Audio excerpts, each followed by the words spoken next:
Karimganj town ঈদগাহে সর্বশ্রেণীর মানুষের সুখ শান্তি চেয়ে আল্লাহর কাছে বিশেষ প্রার্থনা করলেন মুফতি মাহবুবুল। ঈদ উল ফিতরের নামাজ পরিচালনা করেন বদরপুর আল ফুরকান একাডেমির প্রিন্সিপাল মাওলানা মুফতি মাহবুবুল আলম বরভূয়া। আজ শনিবার দেশ জুড়ে উদযাপিত হচ্ছে ইসলাম ধর্মাবলম্বীদের অন্যতম বৃহৎ ধর্মীয় উৎসব পবিত্র ঈদ উল ফিতর। এর অঙ্গ হিসেবে সীমান্ত জেলা শ্রীভূমি ঐতিহ্যবাহী করিমগঞ্জ টাউন ঈদগাহে পালিত হল খুশির ঈদ। করিমগঞ্জ টাউন ঈদগাহে 29 থেকে 25,000 মুসল্লি ঈদের দুরাকাত নামাজ আদায় করেন। নামাজ শেষে বিশেষ প্রার্থনা করেন মাওলানা মুফতি মাহবুবুল আলম বরভূয়া। নামাজ শেষে তিনি ভারতের জাতপাত ধর্ম নির্বিশেষে সর্বশ্রেণীর মানুষের সুখ শান্তির জন্য আল্লাহর কাছে বিশেষ প্রার্থনা করেন। নামাজ শুরু হওয়ার আগে প্রধান বক্তা মাওলানা মুফতি মাহবুবুল আলম বরভূয়ার রোজা, ফিতরা সহ ইসলামের নানা দিক তুলে প্রাঞ্জল ভাষায় বয়ান পেশ করেন।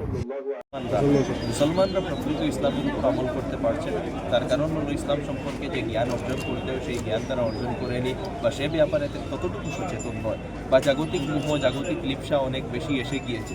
তো সেগুলো থেকে একটু আমাদেরকে বেঁচে থাকতে হবে, ইসলামের শিক্ষা অর্জন করে আমাদের স্রষ্টাকে সন্তুষ্ট কীভাবে করতে হয় সেই কথা শিখে আমাদের জীবন অতিবাহিত করতে হবে, তখনই পরিপূর্ণভাবে আমরা মুসলমান হতে পারব। অন্যদিকে নামাজ শেষে একে অপরের সঙ্গে কোলাকুলি করে ঈদের শুভেচ্ছা বিনিময় করেন। উল্লেখ্য, দীর্ঘ 1 মাসের সিয়াম সাধনার পর আনন্দে মশগুল আবাল বৃদ্ধ বনিতা শিশুরা নয়া পোশাক পরিধান করে বাজারে বেরিয়ে কেনাকাটা ও খাওয়া দাওয়া ব্যস্ত হয়ে উঠেছে। সব মিলিয়ে আনন্দমুখর পরিবেশ ঐতিহ্যবাহী করিমগঞ্জ টাউন ঈদগাহ এলাকায়।